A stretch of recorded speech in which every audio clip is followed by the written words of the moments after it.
Hello, hello. Hello, everybody. Welcome to some Friday sprints. I'm gonna give StreamYard a second to figure itself out and catch up on like the lag that it has. But hello.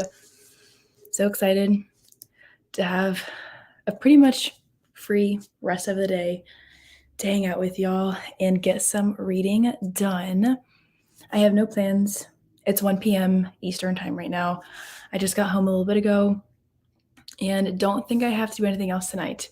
So I'm just going to be hanging out, hopefully for the next 8 or 9 hours. Aside from like eating meals, I'll be gone for that and like filming a couple of videos. But I plan to be live for a lot of hours. So hope y'all are ready for some long sprints like I did last weekend. Truly had so much fun. Last Saturday, I think, when I was live for like 9 hours, had a blast doing that. So I'm excited to potentially do that again today. So let me know what y'all are going to be reading or doing for these sprints. My first goal is to finish up Nice Girls by Katherine Dang. This is like a thriller mystery, and I am on page 226 of 335. So I have about 110 pages left, and I'm excited to get this one done. It is for a vlog, so I'll have to like do my vlog update afterward and things like that. But I have the audiobook for it, so I'll pop my AirPods in a second when we do our first sprint so that I can hopefully finish this one up in the next 2 hours or so. Hello, Tina. Glad you could be here. Hi, I'm starting Warrior Girl Unearthed tonight. Very nice. I hope you enjoy it. I'm hoping to finish my book today. Sweet. I also have plans to finish at least one book, if not two. Last weekend, it was so much fun. I had a blast. Hello, Stasia. I'll be in and out of the comments. Okay, sounds good. I know you're at work right now, so hopefully your child is in a good mood and you have a great time with her and that you can read a little bit with us. Hello. I'll be reading A Lesson in Vengeance, but I need to finish some stuff first. Very nice. I want to read A Lesson in Vengeance. I've heard it's pretty good. So you'll have to let me know how you feel about it once you start it.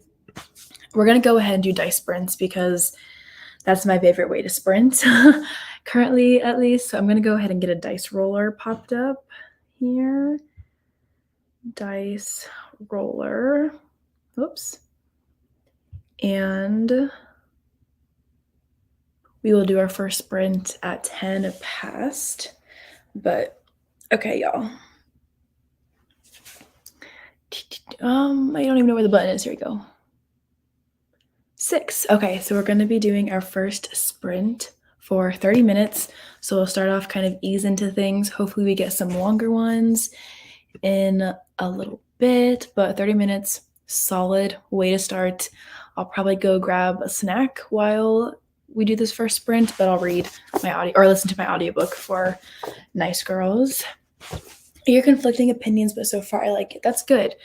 I think I want to read that one. Make sure that I'm looking at the right book, but I think it's more like fantasy, correct? But I also think it's like dark academia vibes. Yeah, I like a boarding school, like prep school, and I'm here for all of the academia, which is like why it was on my radar in the first place. So keep me updated on it. It doesn't have super great ratings on Goodreads, but it doesn't have like terrible ratings either. It has a 3.58 out of 15, almost 16,000 ratings. So really like not too bad. But I'll be curious to see how you feel about it as you get further into it. I'm reading Half-Baked Murder by Emily George. Very nice. I hope you're enjoying it. I'm also finishing up a crochet project. It's going to be like a shirt or a skirt. Very fun. It's just 2 panels that I'm going to tie together so I could wear as a shirt or a skirt. Okay, that's very fun. I got a really fun sweatshirt today, y'all. I'm going to go grab it because everybody needs to see it. I'm going to do like a little... So I'm home for the weekend, and I made the mistake of walking into Books A Million yesterday, and not only did I buy a book, but I also got some like bookish merch. So I'm going to do like a book haul, like official video, but let me show you on my sweatshirt because like I am obsessed with it.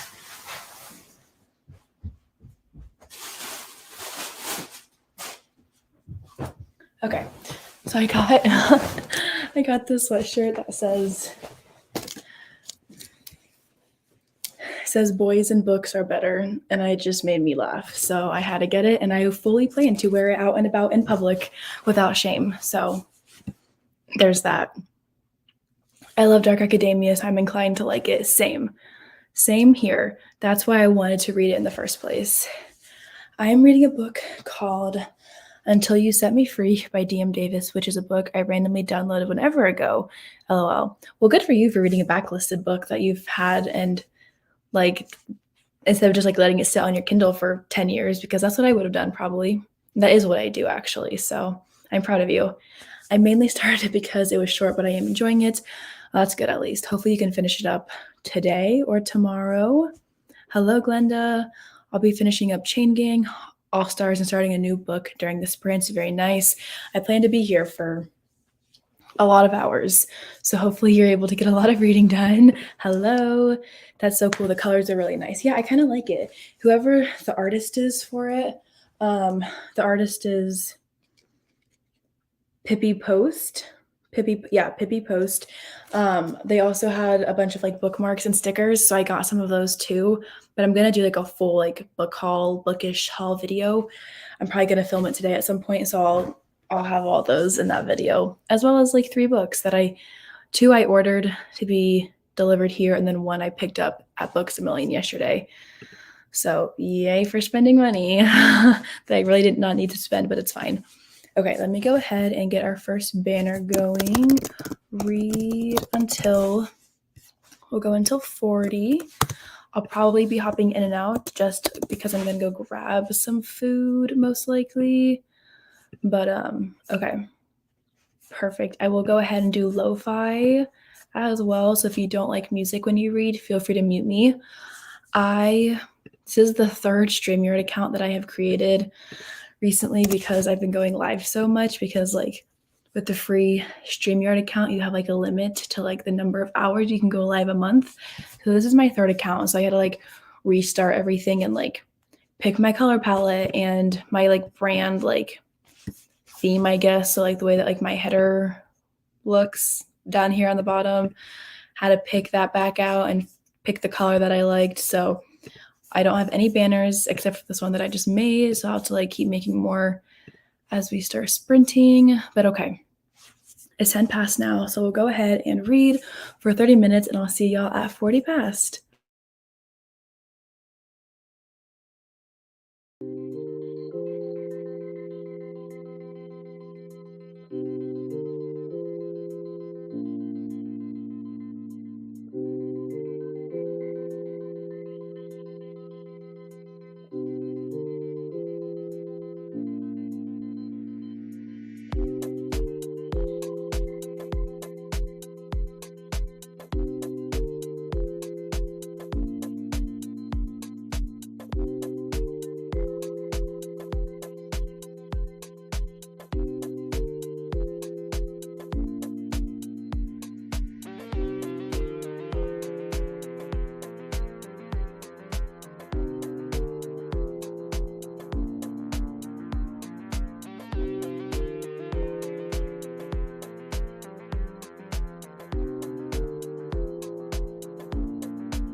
first sprint is done.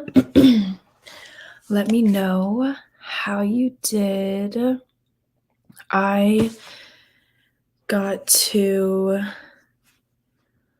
78% of Nice Girls / page 247.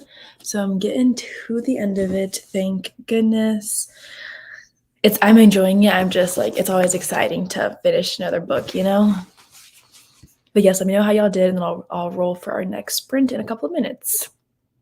Hi, Elle. You're always at work, but I appreciate you hopping in to say hi. I'm picking up my kiddos from school and listening to the end of The Keeper of Lost Things from my book club. I'm not enjoying it, but at least it's almost over. I'm sorry you're not loving it, but we always love finishing a book, right? Didn't read, finished my crochet project. Very nice. I'm at 45% of my ebook now. I don't know where I started though, LOL. That's okay. So you're almost halfway there. That's awesome. We are making progress. Let me go ahead and roll for our next sprint. Dice roller. Let's see. Okay. 7. Yay. We get an extra 5 minutes this next time. So we'll start our next sprint at 45 and we'll read for 35 minutes.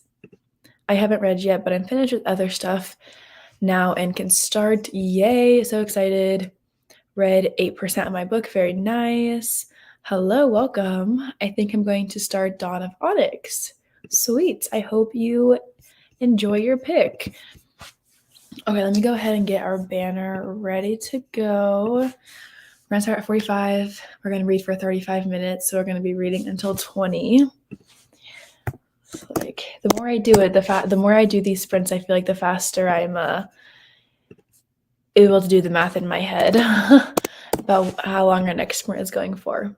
Okay, that's ready to go now. It's definitely a fast read since it's only 220 pages, but little one is clingy today. Well, I love all the cuddles from the small children, so I love that. The baby cuddles are my favorite. I'm going to look up the book that you are reading, though, Stasia, because I don't think I've ever heard of that before. Until you set me free. Okay. Yeah, I've not seen this one, I don't think. Although, of course, like I'll probably go onto my Kindle at some point and like I'll have it in my library. This is the book that Stasia's reading. Let's see how long it is. It's only got 238 pages, according to Goodreads. Who knows if that's accurate or not? But yeah, that's nice. Say short and sweet, hopefully, right? I'm glad you're making your way through it. Oh, I think so. Once I'm hoping. Let's see. I have like 90-ish minutes left of my audiobook. So hopefully, oh my gosh, I almost whacked myself. I can finish it up in like the next 3 sprints or so. Is my goal. Because my goal is to read like 3 books between today and tomorrow because I'm home for the weekend. I don't have school right now, like trying to like get a lot of reading done. So I'm hoping to start Dare You to Hate Me by B. Celeste after finishing Nice Girls is my plan. But we'll see if I change my mind last minute and end up starting something else. But I did get my like tabbing key ready for this one and I do want to annotate it. So kind of thinking I want to start that one afterward instead of like changing my mind and going with something else. But I don't know. We'll see. A big bee just like ran into my window and slammed its body before flying away. It's actually good. Billionaire Brother's Best Friend, slight age gap. Okay. I love that. Yes, I do have vlogs. And these vlogs are fun because I'm not just reading one book. I'm reading like multiple books. Because like I feel like all my vlogs recently have just been with one book and I need to like not just do one book for my vlogs. So here I am. But okay. It's 45 now. We'll go ahead and do our next sprint, and I'll talk to y'all at 20 past.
sprint is done.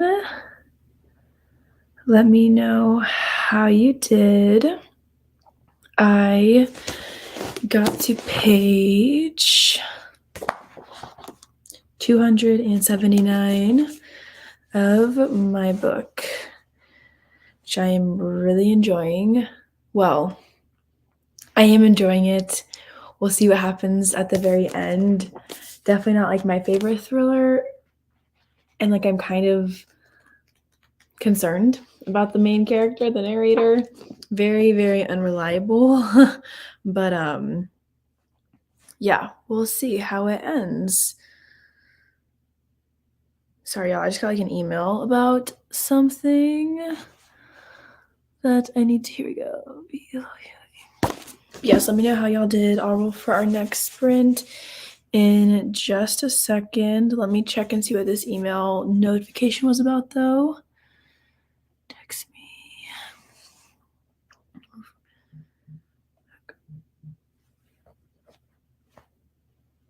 Maybe. Here we go. Okay. You know, have any message you can say. Okay, well, I guess that wasn't. One second, y'all. Sorry. Enter this code into your authenticator. 1 second. So sorry. I don't know.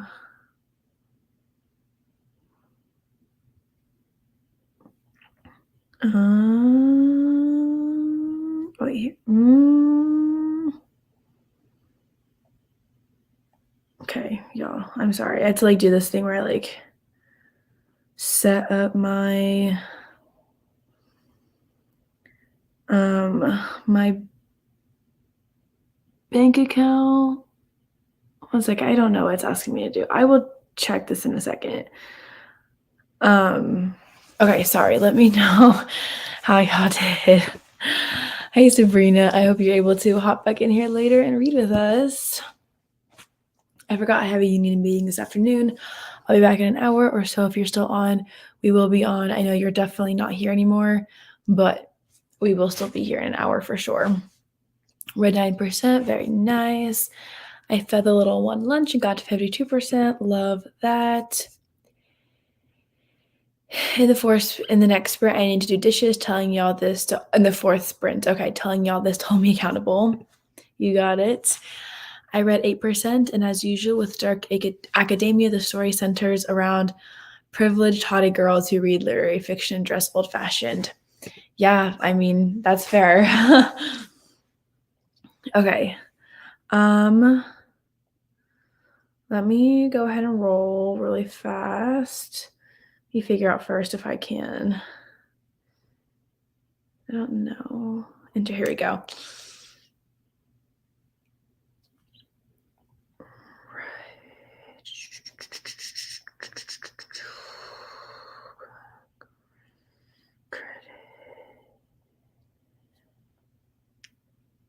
Okay. Sorry, I think I got it set up. Yes? Was that what? Okay.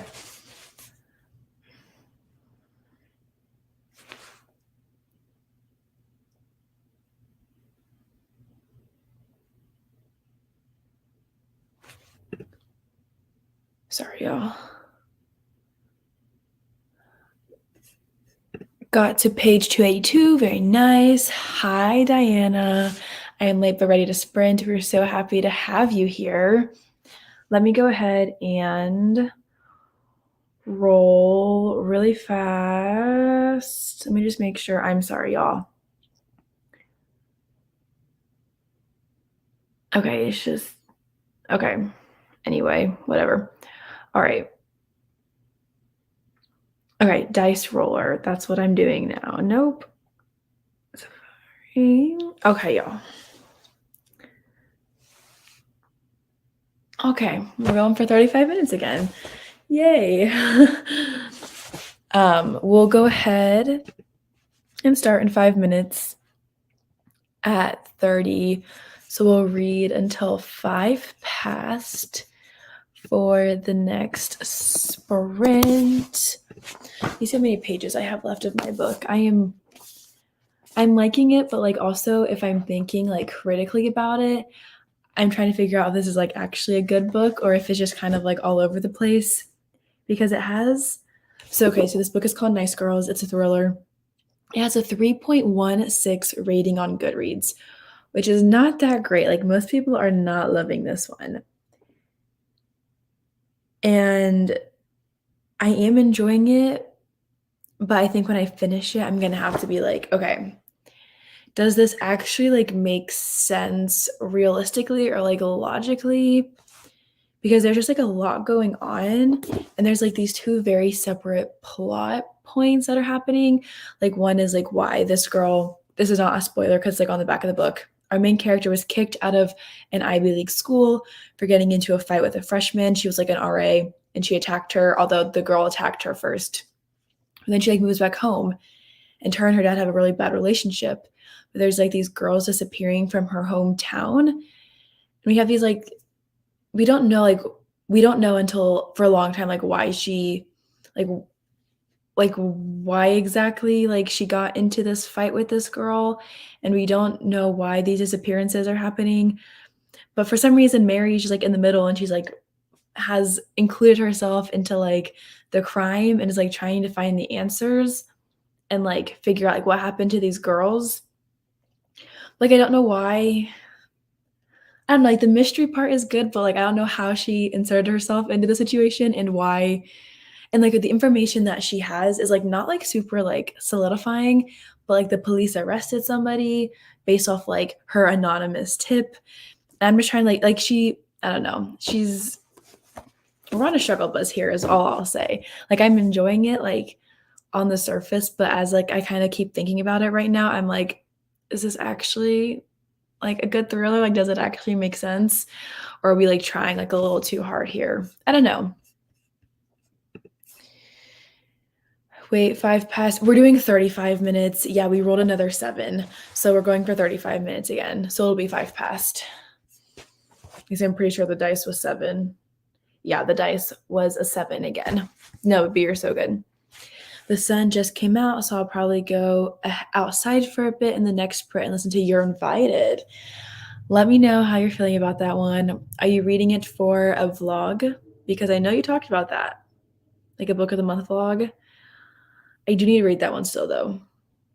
Are you reading it for like the guest list vlog? Like the isolated setting, wedding party, like wedding type thriller vlog? Because I feel like you talked about that at some point. And I feel like you read the guest list kind of recently as well. Okay, I'm so good. I'm good. Like I know your content. Okay, cool. That's what I thought.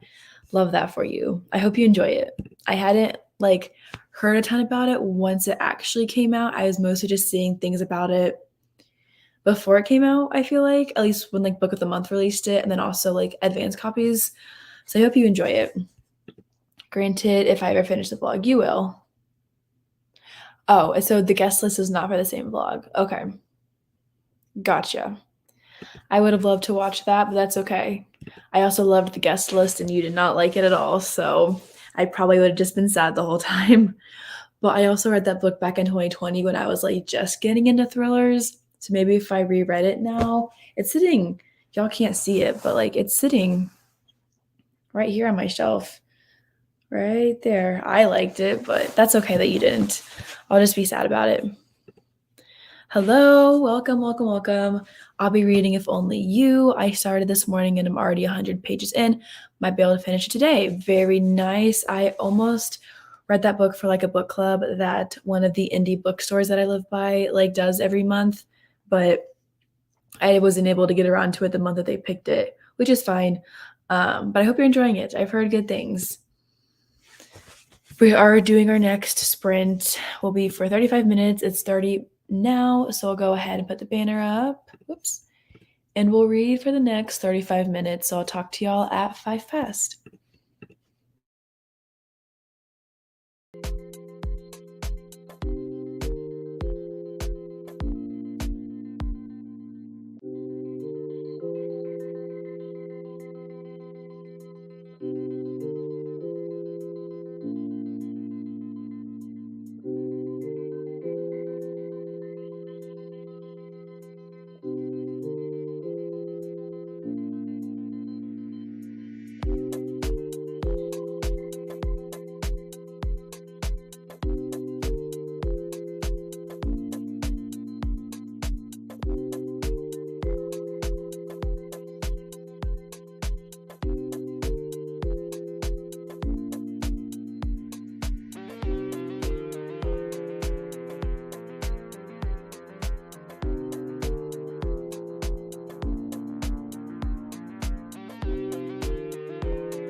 Sorry, I'm a minute late. I had to finish my chapter. But let me know how you did. I have 15, I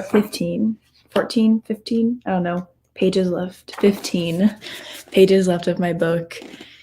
And definitely not impressed after this last sprint as much as I was before. So that's fine. But we'll see what ends up happening in the last 15 pages. Hi, joining in now. I got back from a little hike and made pancakes. I'm all ready to go. I'm going to start with the audiobook for 9 Liars, which is Truly Devious number 5. Was it you? No, it was Diane who last weekend was starting Truly Devious. I hope you're enjoying, or I hope you end up enjoying 9 Liars when you start it. I love some good pancakes, so that's awesome. Glad you were able to go outside and walk around for a while. I didn't read at all that sprint, but the little one should nap soon. Then I'll be productive again. Heck yes. Excited for you to get to read some more and maybe finish your book. Let me go ahead and roll the dice. Maybe, let's see, dice roller. Oh my gosh, I'm never gonna figure out how this camera, where to put my phone up to show it y'all on the first try. Oh my gosh. All right, y'all. Well, we're gonna go ahead and sprint for 10 minutes. In 3 minutes, we'll go ahead and start just 10 past because this is a short one. But use this break, I guess, to go grab a snack or something. I'm gonna hopefully finish my book in 10 minutes. That would be great. But yeah, we got a short one, so it's gonna fly by so fast. So I'm gonna go ahead. Oh my gosh, bugs keep flying into my window and their bodies are hitting it and I can hear them. It just scares me and I feel bad. They're probably getting injured in the process. But all right, 10-minute sprint, 2 minutes. Should, hopefully be an easy one. Red 7% and ate a tuna fish sandwich. Very fun. Got to 82% of Happy Place. I'm hoping to finish tonight so I can start King of Wrath. Heck yes, I'm starting King of Wrath tomorrow morning during our live sprints for the book club. So excited that you're reading it. Mom's book collection is hosting sprints on her channel today. She says she might come over here after she finishes hosting sprints. Yay! Would love that. So we're going to be doing all the reading today. Yes, I'm still reading Truly Devious as well. Sweet. So we got 2 friends who are reading the same series. We love to see it. I'll use that sprint to maybe put the little one down for nap and order food. Maybe. Stasia, this is so random, and I don't know if you guys have Panera out in California. My new favorite thing to order, my new current obsession, is their bowls that they have. So I get the Baja bowl. So it's rice and quinoa and beans and avocado and tomatoes and salsa and a spoonful of Greek yogurt. And in my head, I was there's no way that this can really taste that good. But I get it once a week now. I love it. I don't know if y'all have Panera out there. Maybe it doesn't exist. Okay, cool. I'm glad y'all have Panera. That makes me happy. But I don't know if you've tried the warm bowl or the warm bowls that they have, but the Baja bowl is really good. Just saying. Maybe you should order that. That's my votes. I'm excited to read King of Wrath tomorrow. Me too. Okay, we're going to go ahead and start our next sprint just because it's 10 minutes long. It's going to fly by. We'll take a longer break after that. We'll probably go for 10 minutes and I'll roll for the next sprint. And hopefully it's longer than 10 minutes. So I'll see y'all back here at 20.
Well, let me know how that sprint went.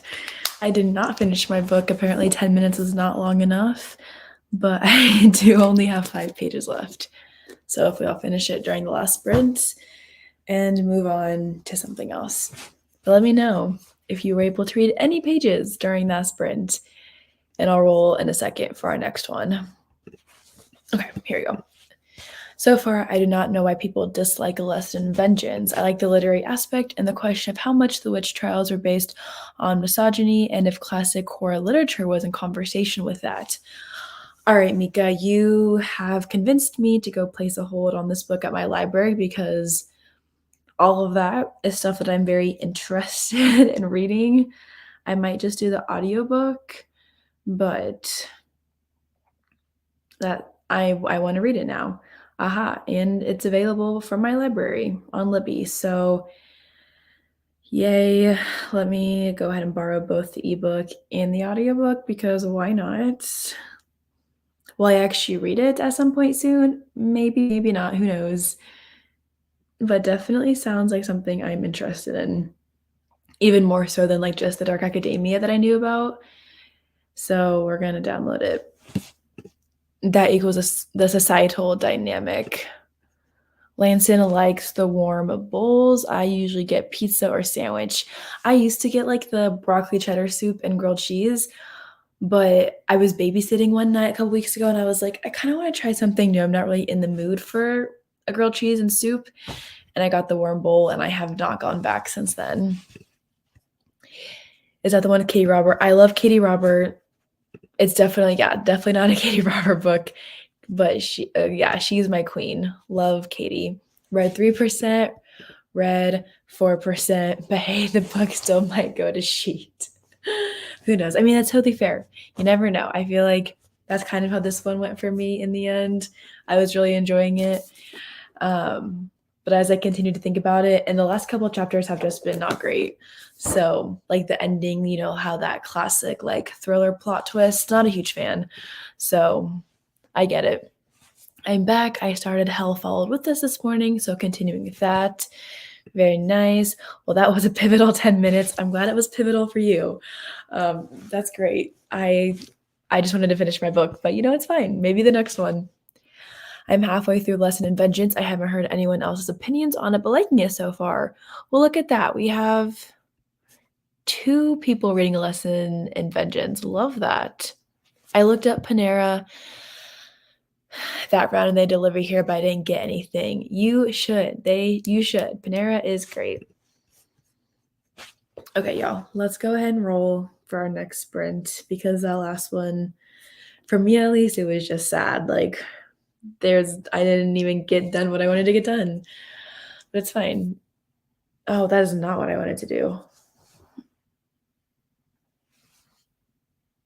Okay, here we go. Definitely I'm going to finish my book during this sprint. I'll probably hop off for a second to go film my final vlog update. And then I might film a sit-down video since this is a little bit of a longer sprint and this book will be done. So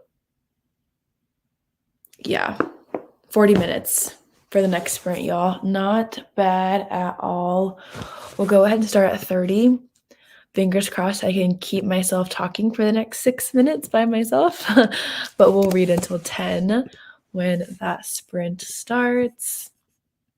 It was over $30 just for me. Okay, yeah, delivery fees are definitely not my favorite. However, Panera's delivery fee is like only $1, which is better than like DoorDash, at least where I live.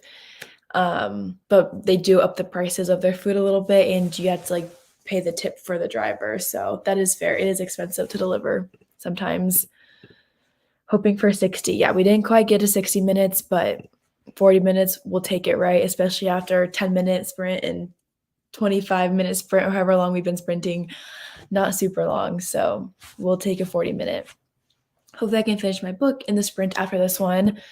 Fingers crossed. Hopefully we'll get like some longer ones now. I feel like last weekend we kind of started off slow too, maybe, and then we picked things up potentially. I feel like that's kind of how it went last weekend too. So hopefully we continue to get longer sprints after this. but we'll see. Of course, I say that we're gonna like roll a 10-minute sprint next time, but it's okay. I might actually edit during that next sprint because I still haven't finished editing my wrap up. Yes, go edit because I want to see your videos. I still need to watch your Fair Catch vlog and watch your Back to Kindle announcement. And I promise I will do that at some point. Me too, 2 more sprints should be enough to finish. Well, perfect. We're going to go ahead and go for it then. Yeah, it is only $1, but there's other fees too. I don't know. We shall see if I decide to be impulsive because I didn't bring lunch today and I'm here all day. Girl, you're going to have to eat at some point. I say order the food or like order, I don't know, McDonald's or something. I feel like that would be cheaper. Or Subway. I don't know. You should like look around and see what has maybe potentially less delivery fees or like whatever is cheaper. Because Panera is expensive. So you're already getting like for fast food. So although it is healthy and I'll pay for it. I don't even care. It is what it is, you know. Love me Panera bread, warm bowl. My mom got me a gift card though for Panera, so I have it over there. So that means I can probably get like 2 warm bowls over the next couple of weeks, and be happy. I usually order Subway, which isn't badly priced. Yes, get Subway. Or go get some McDonald's French fries because those sound delicious to me all the time. Now I want more food, Stasia. But it's fine. It's not quite dinner time yet here, so I'm going to try to wait because my mom's making dinner for everybody tonight, and I'm very excited. So the dice are 2 6-sided, and then whatever numbers you get, you add them and times that by 5, correct? Yes. Yes. So here, let me pull up the dice. So I rolled an 8. So yeah, 5, 3, 8, and then you just multiply it times 5 because each number equals 5 minutes. For how Stasia and I do the dice sprints, at least. Not an original idea. I'm pretty sure Becca, who does Bookoplathon, came up with it. And we just like other people started doing it as well. We like to like randomize our sprints. So yes, 5 minutes per number. Although I did think about like 2 minutes ago when I was like rolling the dice, I was like, what if we like changed the game and we rolled like different dice? And if we only wanted like longer sprints, like I could probably roll do like the 10-sided dice and we could probably get like even longer sprints that way. If we rolled like 2 8-sided dice or 10-sided dice, but right now we're just rolling the regulars. She got me Starbucks, Target, Panera, and another one. And I was like, I love you, my mom. And it's Mother's Day weekend too. So I was like, I should be the one getting you gift cards, but it's fine. I just had a brain fart wondering how you were talking about dinner at the same time as me and then realized you probably mean lunch. Well, so it's 3:30 where I am. And my family eats kind of early for dinner. We'll probably eat at like 5 or 5:30 tonight. So I do mean dinner, yes. I am in a different time zone though than like I normally am for sprints because I'm back home for the weekend. So if I was still in like Central Time, I probably like would have just eaten like a late lunch. But I am in Eastern time right now because I'm at home. So I'll eat at dinner time. I'm very excited for dinner. I also got some Oreo balls today from the grocery store, and I'm very excited to eat those. I made them once in my apartment, and they looked terrible, but they tasted so good. And I definitely want to make them again. Now that like I've talked about it out loud, because those Oreo balls, like I made them so messy to make. At least I made a huge mess with them. Like my hands were like so Oreo-y, which is not a word, but I'm making it a word. Yeah, like my hands were like so messy, like rolling them into balls and like dipping them in the chocolate. Huge mess, but very much worth it because they were delicious and they last for forever because you just like toss them in the freezer and then you can like let them thaw out when you're ready to eat one. So good. So good. All right, y'all. Let me do these last 2 comments and then we're going to do our next sprint. That actually sounds so fun, doing longer sprints with different dice. That's something I thought about. Maybe if like Stasia and I ever like do a 24-hour thing or like an escape sprint this next round, maybe we should think about that. If we're like going live for like hours upon hours, you know? Yeah, I was like, it's not a word, but I'm gonna make it a word. We eat dinner pretty late here, so it's 8:30. I haven't eaten yet. Yeah, I know a lot of people eat pretty late, like dinners. My family, we don't. When I'm back in like my apartment, I do tend to eat a little bit later than like 5 or 5:30, but yeah, here we definitely eat a little bit earlier. Okay, we're a minute late. We're gonna go ahead and just go for it anyway. And so we're gonna read until 10. I'll see y'all in 40 minutes.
right, y'all. Sorry. Sprint is over. Let me know how you did. I finished my book. It's gone. I mean, like, it's like over there out of reach. I'm not going to grab it, but I did finish my book, giving it 3 stars. It was fine. Definitely more of, like, I definitely probably enjoyed it more than a lot of other people have, just based off, like, the ratings that my friends have given, like, my Goodreads friends have given the book, but that's okay. Didn't love it, didn't hate it. It was fine. Let's see. Jumping in, I have a bit of time on page 216/57% of King of Wrath. Yay, I hope you're enjoying it. I will be starting that book in the morning once our live sprints for the book club starts at 10 o'clock. I still like it, though I'm beginning to think I know what the unexpected twist might be. I hope it's something else. I'm only at 25%. Yeah, hopefully not. Or hopefully, like, you're incorrect, because if you guess it this early, that'll probably, like, shift your overall opinion of the book. So, like, for your enjoyment's sake, I hope it's something else as well. 14 pages read at 60%. Very nice. Little one is napping. I'm 6.5 minutes into editing this video because I talk too much. I feel ya. That's why all my, like, vlogs where I only read one book are like 30 minutes long sometimes, but it's fine. We just love to talk. Read 12% and did like a sync from dishes. Got to page 25, got to 93, hoping for a big sprint so I can finish. Me too. I need to start my next book. Read 10%, love that. Got 11 pages in. I'm enjoying it. Lots of action. Perfect. I'm just joining, but I'll be reading King of Wrath. We're all reading King of Wrath. We're all reading Lesson in Vengeance. We're all reading the Truly Devious series, and I love to see it. I hope you enjoy Beautiful Girl. I also hope you love, or you are loving, King of Wrath if you have already started it. I cannot wait to pick it up tomorrow morning. I'm working in the morning, then doing Mother's Day stuff, so I'll miss sprints tomorrow, but can't wait for y'all's thoughts. I hope y'all have a really fun time doing Mother's Day things. I will try to remember to update y'all in the Discord as I read it, because I oftentimes forget. But I am there, and I am seeing y'all's comments, and I am, like, reading the books actively with y'all. At the end of the sprint, I was watching a YouTube video where someone was replacing screen time with reading time. I want to do this at some point because I think it's such a smart idea. Like, how much more productive would I be if I stopped sitting on my phone? But I actually don't have I haven't been able to, like, find it. Although I guess I probably could have done it last weekend. But I've been in, like, the middle of so many other vlogs. I need to wait till those are wrapped up before I even try to attempt that. Because, like, I don't want, like, if I'm reading a book for a vlog, so like this one, for example, I don't want to talk about it in, like, a weekend reading vlog, or, like, swapping screen time for, like, reading time, because I don't want to, like, repeat myself in, like, 2 different videos and, like, say the exact same thing, if that makes sense. So I need to wait until my other vlogs are done, and then I need to, like, try to attempt that one day. Then there's me reading a book that no one has even heard of. I think that's great, though, because you're putting the author's name out there, and maybe other people will want to read it. And, you know, I think it's great. We love to see it, supporting all the smaller authors. I love it. On a weekend, she had 6 hours of screen time. On a weekday, I have 15. I had to be on my phone for, like, my job, just with, like, how we, like, update parents throughout the day at my school that I work at. But my screen time is definitely, let me see. I need to remember where I go to find it. Screen time, here we go. Like, my daily average last week was 4 hours and 57 minutes a day, which is actually pretty good, I feel like. I can't complain about that. Some days it's way worse. But I do attribute that to a lot of the fact that I have to, like, update things on my phone for, like, the kids, like, meal times and diapers and nap time and things like that. So I almost did a vlog like that, then I scrapped it. You should not have, Stasia. You should have kept doing it. I have not heard of that. Yeah, that's okay, but that's good. Maybe somebody watching these sprints, hanging out, will discover the author and read them because of you, Stasia. Always good to support small authors. I feel like I'm always behind on popular books. Yeah, no, same. Same to both of those things. My screen time is the actual worst, but it's fine. I'm fine. That's because you just farm all the time, and I support that on your township. Does anyone know how to check screen time on an Android phone? Yeah, I do not know. I have an iPhone, but I'm sure it's probably ours is like in the settings. So I don't know if yours would also be in the settings somewhere. If I would guess that that's where you find it. If y'all have the ability to look at screen time. Okay, let me go ahead and roll for our next sprint. Oh, Diana asked for a long sprint, and the dice are coming through with that. So we'll be going for 50 minutes. I was like, 1 second, what is the math on this? So we're gonna go from 20, we'll go from 20 until 10. So I'll just keep the same banner as last time. So we got a long one coming up. My screen time is also the worst, but I still manage a lot of books this year so far. Yeah. Well, also, like, I use my phone for like audiobooks, and there's times that I just like sit with my phone turned on.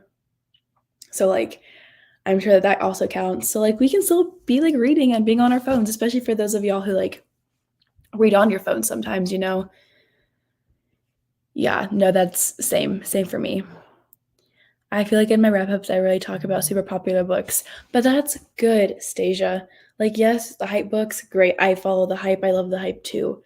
But like also, like you're supporting indie authors and they appreciate that. And I appreciate that. And other people who also like reading indie books also like appreciate people like you who do that. So keep doing it, Stasia. I'm going to hype you up. Yeah, keep doing it, Stasia. This week, my screen time is almost 90 hours. Well, that's impressive, I will say. We're not talking about screen time. We're not. It's okay. It's okay. There's no judgment here. I actually do farm all the time like I am right now. I support you, Stasia. A long one. I will definitely finish editing my video then. Continue reading. Perfect. I think that's enough time to finish my book and have dinner. Heck yes.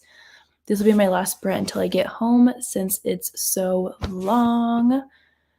I might take my Kindle, go to bed. This will be 2300 my time. That's late. That's like almost midnight.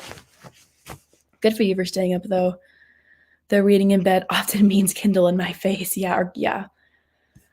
Stasia loves a game called Township, where like you just build your town and you farm, and that's her obsession or her addiction. My love for indie authors run so deep into my bones now. I mean, that's a good thing. Like, I love that. Listening to audiobooks or playing Minecraft or listening to audiobooks. Also, I do school on my phone. So, like, yeah, like you're doing productivity and like on your phone. So that's still good. All right, y'all. It's 50. It's 20. So we're going to go ahead and start our next sprint.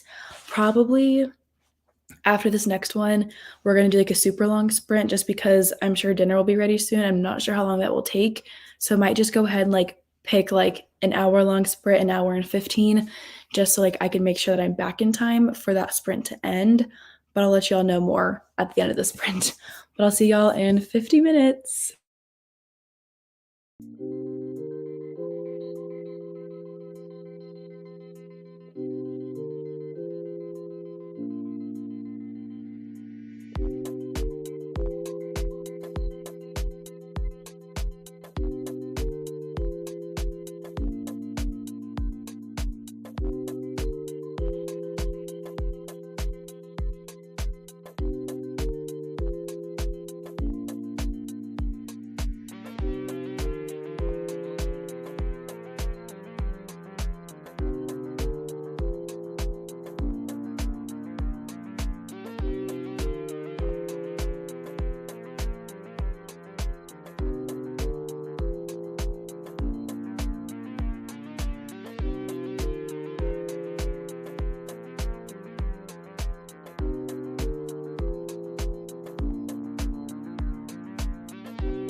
All right, y'all.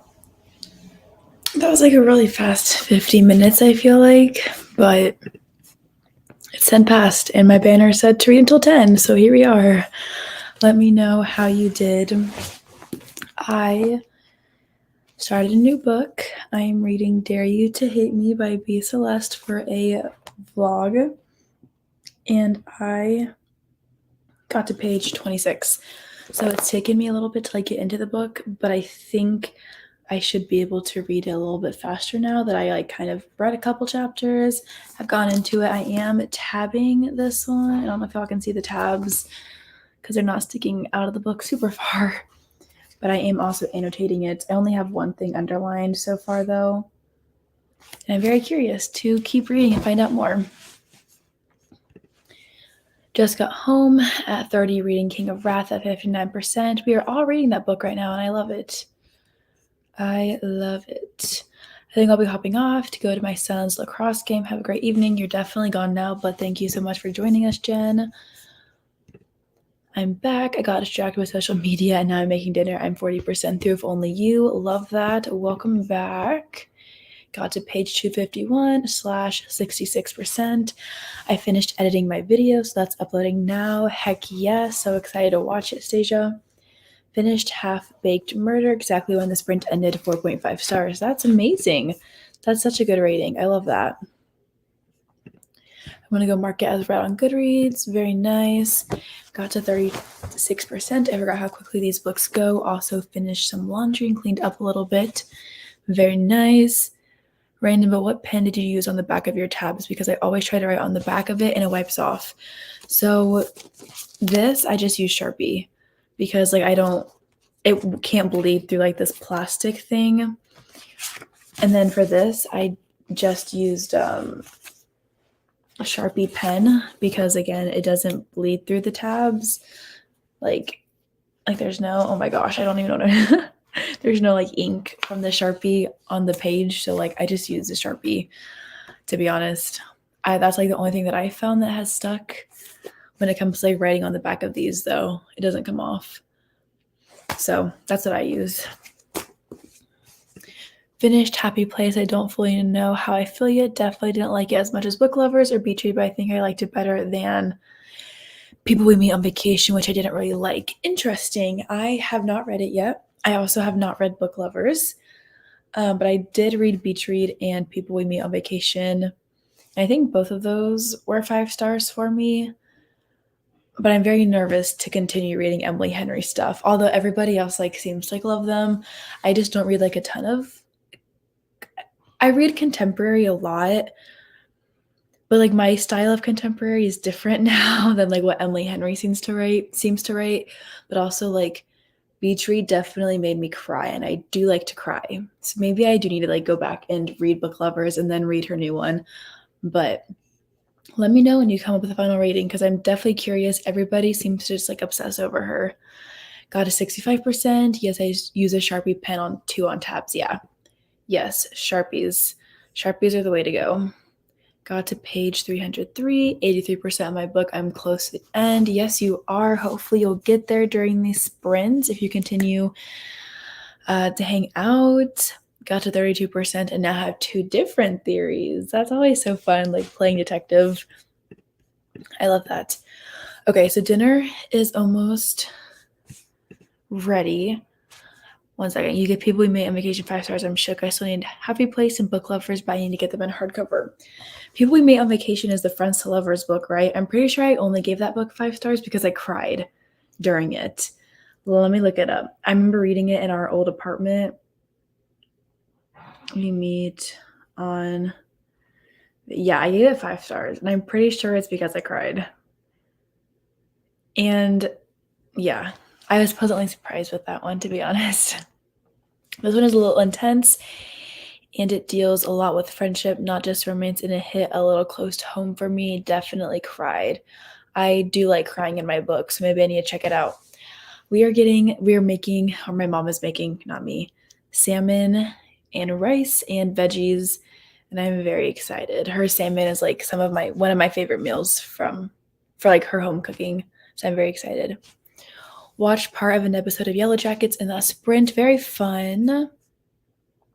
Okay. So my dinner, like I said, is almost ready. So we'll go ahead and start our next sprint at 20 past.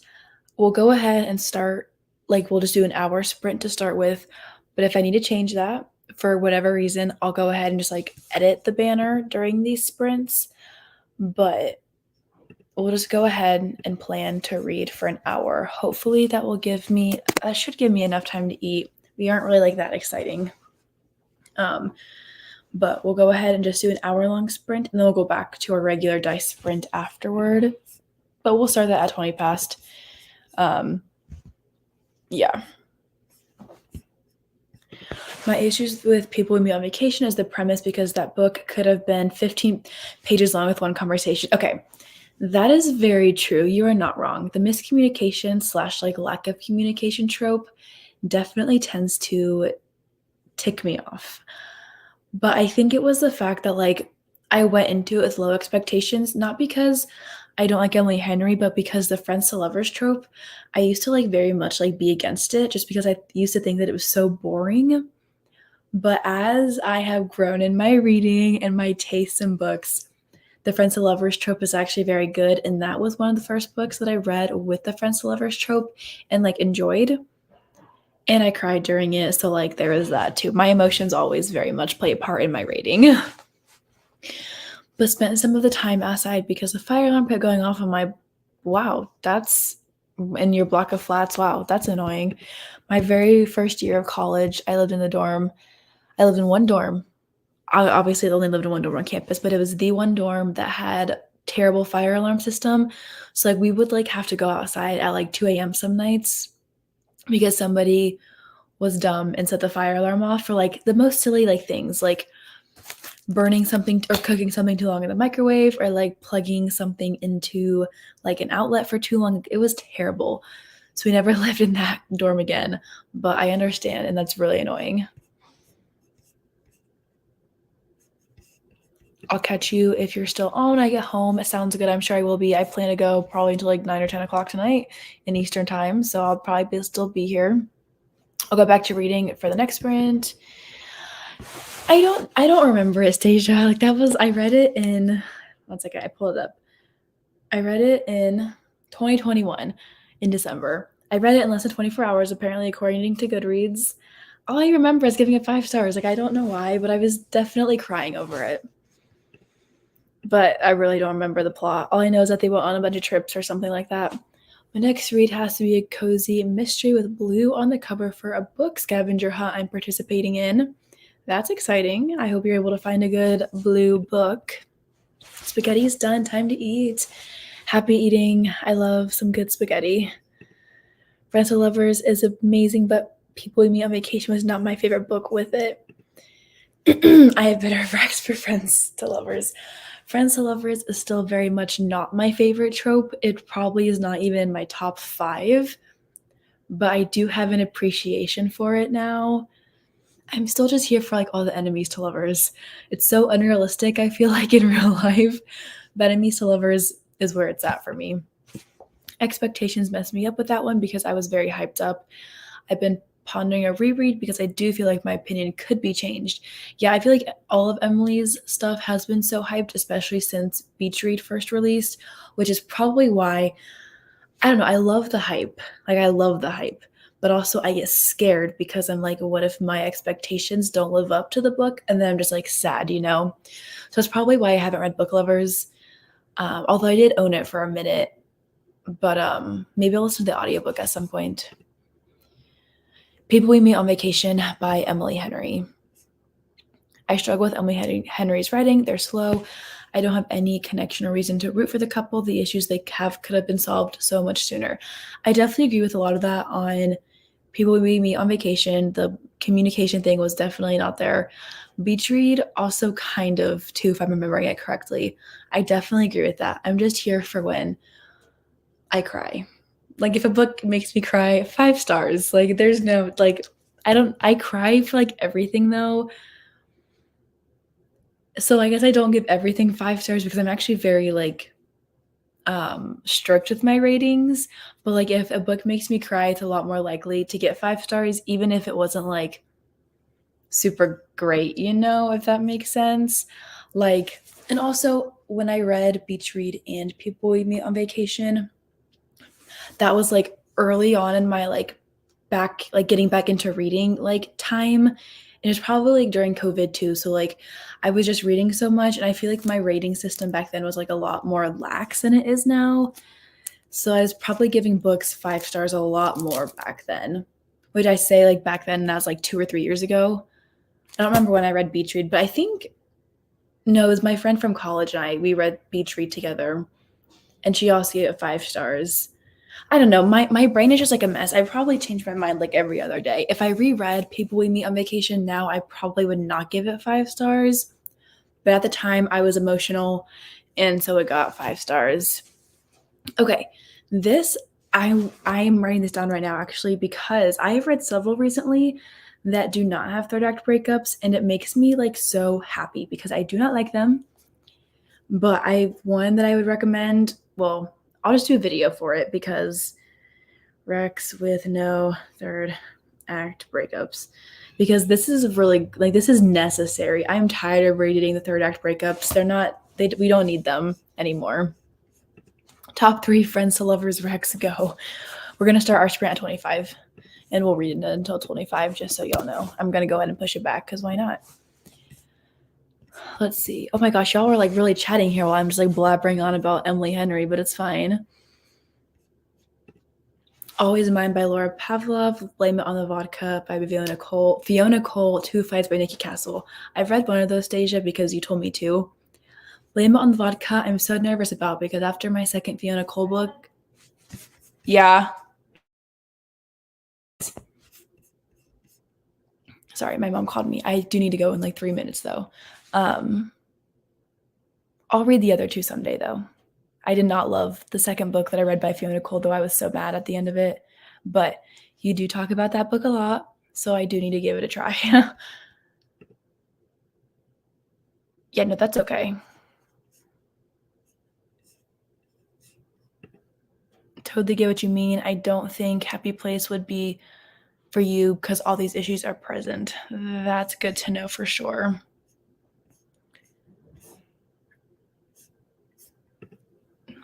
Send all the recs. There's been a couple that I've read recently that have not had them, but I need to like go back and confirm that I'm thinking of the right ones, because there's been a couple in a row and I'm like, this is weird, because like normally it's like I read 10 books with third act breakups and then like find one that doesn't have it, and then like I go back and everything else just has third act breakups. But if you ever need indie recs, message me. I love giving them. She does. She's very good at them. She has some good like KU recs recommendation videos that are by indie authors. I like the idea of friends to lovers because I think it could be good, but you just keep hearing about how the MCs like each other without seeing either the friendship or the romantic tension, or there's no communication because it's like they've been best friends for like 10 years and they're like, oh, this person can never like me, but I've been in love with them and they're my best friend. And then they just like don't acknowledge the feelings that they have. It's so frustrating. No, I totally get it. 1 hour sprint is a good idea. It will give me time to finish my current book and start a new one. Perfect. We're starting in 1 minute. I give everything 5 stars. I'm very easy to please.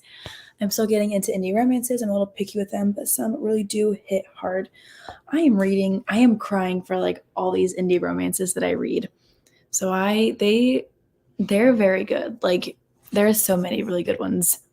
Video, I won't remember. I'll keep that in mind and I'll do some research and film a video over the next couple of weeks. I don't read as many friends to lovers as I thought. I need to fix that. Yeah, I also do not read as many as I probably should at this point because I do like the trope.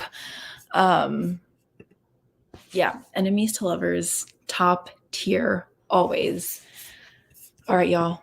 It's 25 past. I gotta go eat dinner. So we're gonna go ahead and sprint for an hour, and I'll be back to talk to y'all in an hour. See ya.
extra long reading sprint is now over. Congrats on making it through an hour of reading or productivity or whatever you were up to during this sprint. Let me know how you did. I did spend more than half of the sprint eating dinner and like talking to my parents, but I did get to page 39 of Dare You to Hate Me, and so far it's pretty good. I'm very curious as to why the female main character is the way that she is, just in like regards to like how her past affected her. But I'm gonna go ahead and keep going with this one. We're gonna try to finish it up today or tomorrow morning before King of Wrath sprints start, because I would like to binge that book tomorrow. I don't know, but yeah, let me know how you did during that sprint.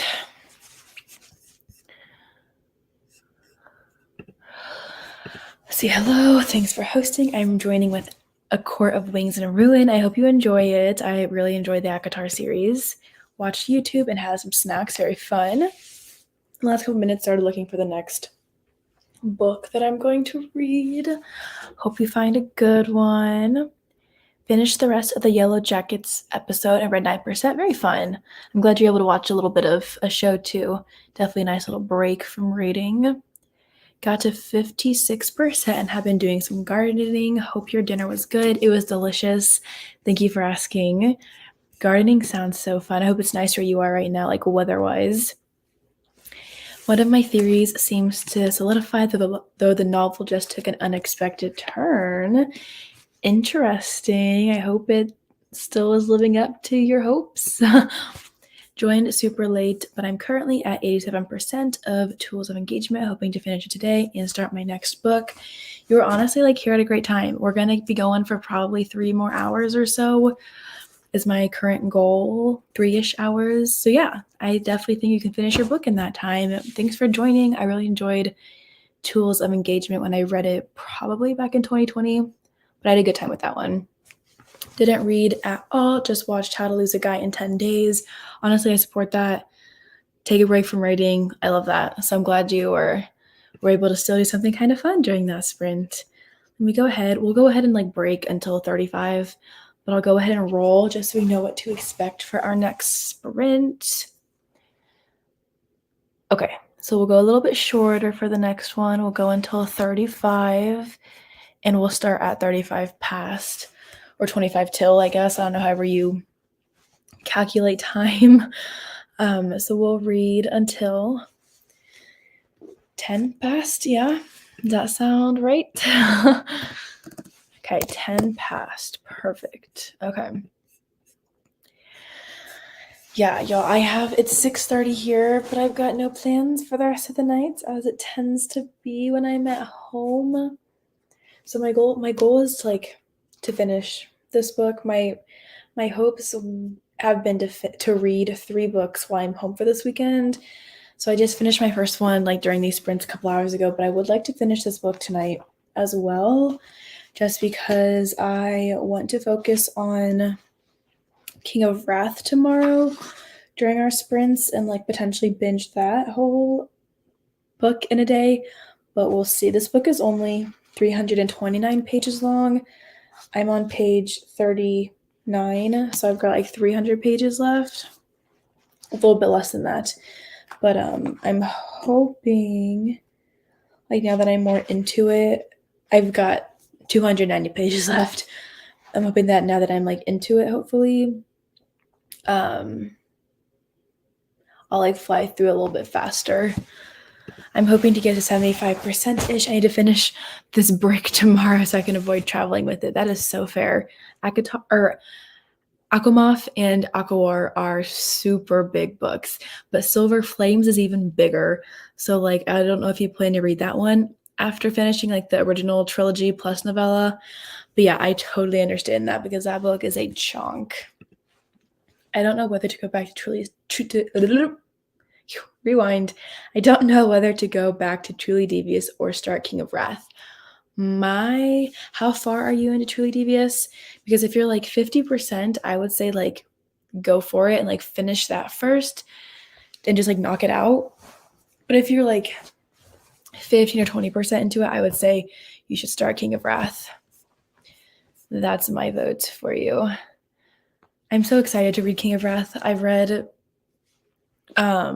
Twisted Love and Twisted Games so far from Anna Huang, and those were both 4 stars. I wasn't a huge fan of, like, I don't know if any of y'all have read Twisted Games, and I don't know if I like, really loved. I mean, I did end up really liking it, like, once I reached 50% or so, but the time jumps in that book were terrible. Like, there were times when, like, it'd be like one paragraph, and then it'd be like 2 weeks later. There'd be like another paragraph, and it'd be like 3 months later. And I was like, the time jump in that book like stressed me out. But in the end, I still like really enjoyed it. I love Reese and whatever her name is, I don't remember at this point, but the princess, they're very sweet. I haven't read a ton of bodyguard romances, but I do want to read more now, like after reading that one.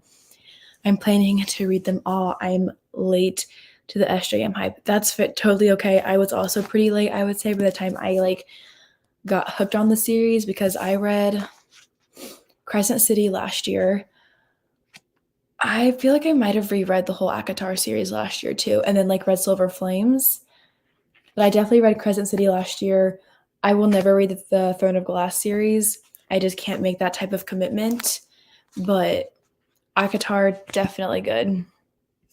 I'm about 30% in, I think, just looking at it. And I would say go ahead and start King of Wrath. That's my vote. Twisted Games was my favorite of the Twisted series, but I haven't read the last one. Okay, I've heard that Twisted Hate, I think, is the best one. So that's like the next one that I have to read. I'm excited. I like the Princess Diaries vibes. Yeah, no, I totally agree. This will be my first Anna Huang. I was going to read the Twisted series, but then this book club happened. We appreciate the support. If you love King of Wrath, though, you'll definitely have to go back and read the Twisted series. They're like not, I don't know if like there's any like overlapping characters that we'll like read about, but like they're 2 different series. Like you should be good to just go ahead and start with King of Wrath. I think it'll be good though. I'm late to all the series hypes. I haven't read Percy Jackson, Red Rising, SJM, Anna Huang, the list goes on. I also have not read Percy Jackson, which everyone loves. I have not read Red Rising or like the there's this one like duology, my gosh, what is the Poppy trilogy or something? The Poppy Wars. I haven't read that trilogy. Yeah, there's a bunch that I'm also late to, and I will probably never read. But so I get it. I totally get it. I'm gonna buddy read Throne of Glass this summer, but it is intimidating.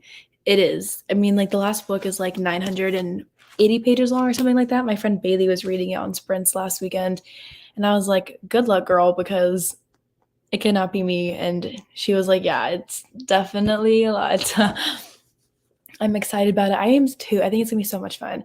I had no plans to read King of Wrath, but I'm considering binging it tomorrow with y'all. Definitely join in if you want to, but also feel free to come to sprints and like not read King of Wrath, because like you can read whatever you want. Like we're not gonna be like, if you're not reading King of Wrath, you can't read with us.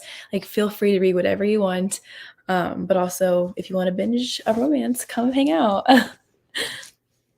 I got back into reading recently. School made me not read for fun, so I missed out on popular titles and series too. That's how I was back when like I was in late high school and started college. I was like not read at all, so I definitely missed out on a lot of stuff that was coming out. But I think I've gotten back in. I definitely have gotten back into things since then and follow the hype now.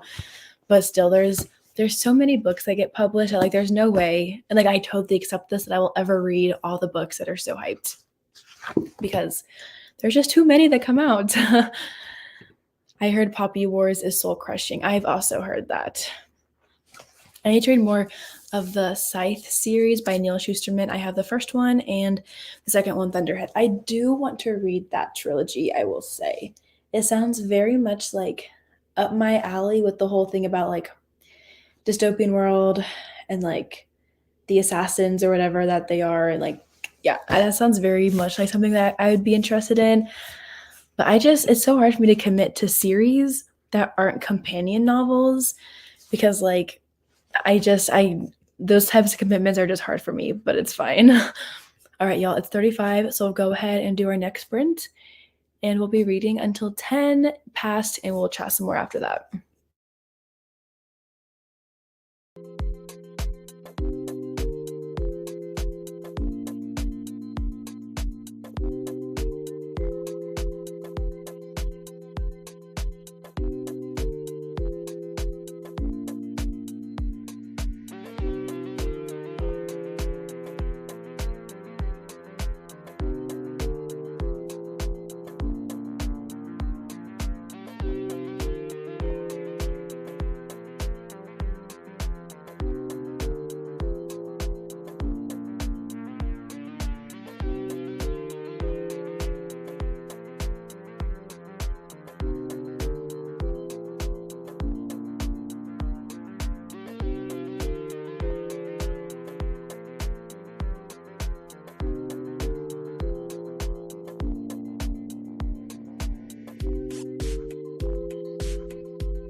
let me know once again how you did. I got to page 63 of Dare You to Hate Me. Hopefully I can get to like page 100 or so during the next sprint, depending on how long it is, but we will see. I'm going to go ahead and roll for our next one. Okay, the dice is really liking the number 35 today, apparently, or the number 7, because we're going to be going for 35 minutes again.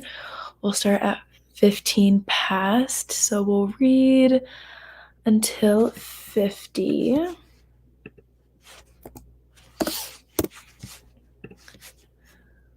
Okay, perfect. Welcome back, Shelby.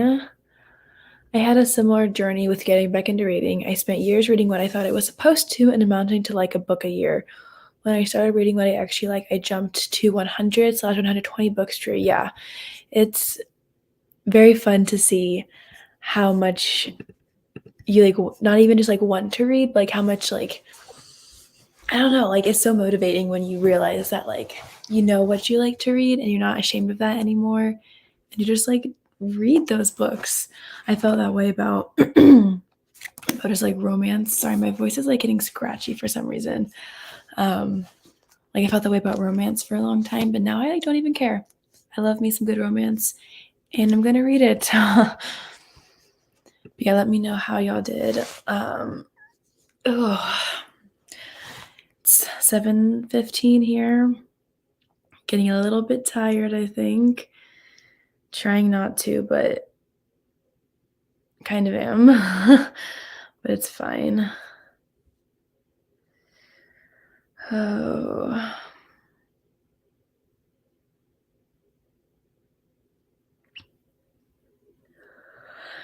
Oh. All right, y'all. 2 more minutes. And then we are going again.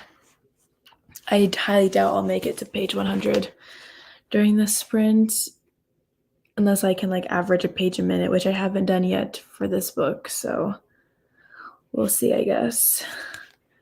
We will see.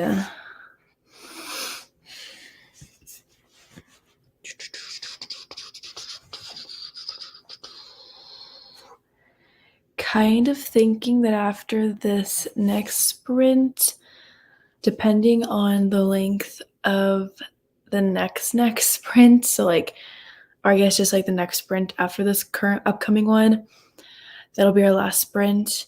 Unless it's like 15 or 20 or 25 minutes, that'll be our final sprint for the night. But if it's really short, then we'll go ahead and do one more afterward. But yeah, that's kind of what I'm thinking right now.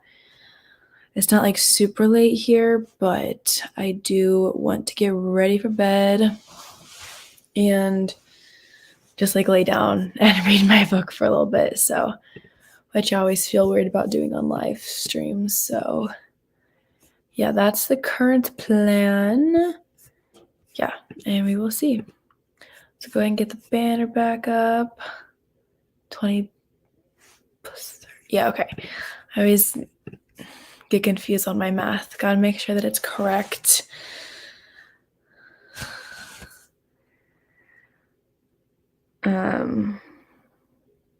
Yeah. Y'all, these have been good so far, though.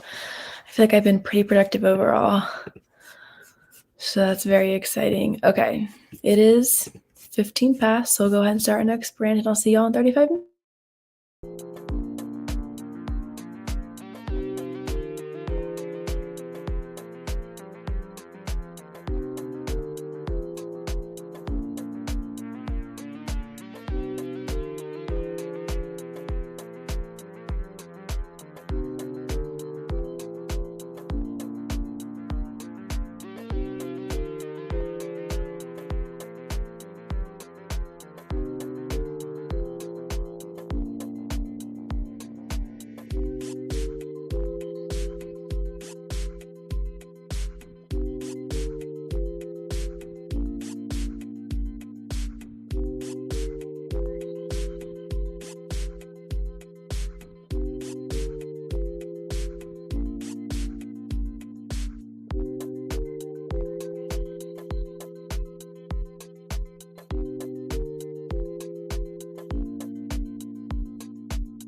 is now done. Let me know how or what you did. I got to page 89 of this book. I am determined to finish it. If not tonight, then I'm gonna wake up early tomorrow and finish it, because I need to finish 3 books this weekend. That's the challenge that I set for myself, and it needs to happen. So yeah, I got to page 89. I don't know what percent that is, but I'm gonna look it up. Let's see, dare you to, here we go. Didn't even mark it as currently reading on my Goodreads. I am slacking.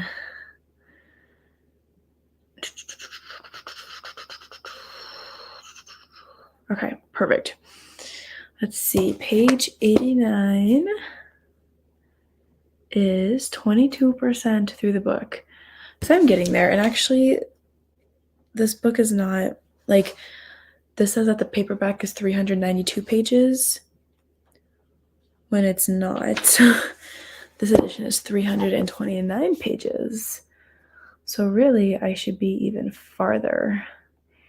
Go ahead, guys. I just did this one. Sorry, I'm just talking to myself right now. But we're gonna go ahead. I'll roll for our next sprint. Our final sprint. We'll go ahead and just make this our last one, no matter the length of it. And we'll start in 3 minutes. Oh my gosh, every time. Okay. All right, we're gonna end on a short sprint this time, a little cool off before we end for the evening, but I think that's actually a perfect way to end things. So we'll start at 55 and we'll read until 10 past. Oh, these were fun, y'all. It's crazy that I've gone live 2 weekends in a row for over 7 hours each time by the time these sprints are over, but I have truly had so much fun and love that I've had a couple of free weekends to be able to go live and hang out with y'all and get a ton of reading. And it's definitely a nice change of pace from earlier this year, even though I'm sure it won't last too much longer once my summer class starts and I move and things like that. But definitely a fun time when I do have the opportunity to go live. So we love to see it. Okay, y'all. 1 minute left. And then we're going. You know what? Why don't we just go ahead and go? Why not? We can read for 16 minutes. Not a big deal. We'll end at 10 past. And then I'll go ahead and end this broadcast.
All right, y'all. Our final sprint for the night is over. Let me know what you wrapped up with on that sprint. I finally reached the 100 mark in the book and actually made it to page 102. So actually page 103 because I'm at the top of it now. So we love to see that very much. Yeah, definitely getting into it now. So hopefully it goes faster for the rest of the evening as I keep reading. But that was our final sprint for the evening or for the day. Thank you all so much for joining me. I had so much fun, got a lot done. As per usual, when I go live, I feel like I'm just so much more motivated sitting in front of my camera versus just like trying to read on my own or do something on my own. So I always appreciate y'all coming to hang out with me. But yeah, that's the end of our sprints for tonight. I will be going live tomorrow morning, though, at 10 a.m. Eastern Time for some more sprints. These ones are not, they are technically for the book club that I co-host with Stasia. So we'll be reading King of Wrath, her and I, or she and I. But you don't have to be reading the book to come hang out with us. Feel free to read or do whatever you want during the sprints. We would just love to have y'all come and read with us. So those ones are scheduled. They are already up on my channel for tomorrow. Yeah, they are ready to go. So feel free to set a reminder if you want to come hang out in the morning. But yeah, that's all that I have for y'all tonight. I'm going to go ahead and end the broadcast.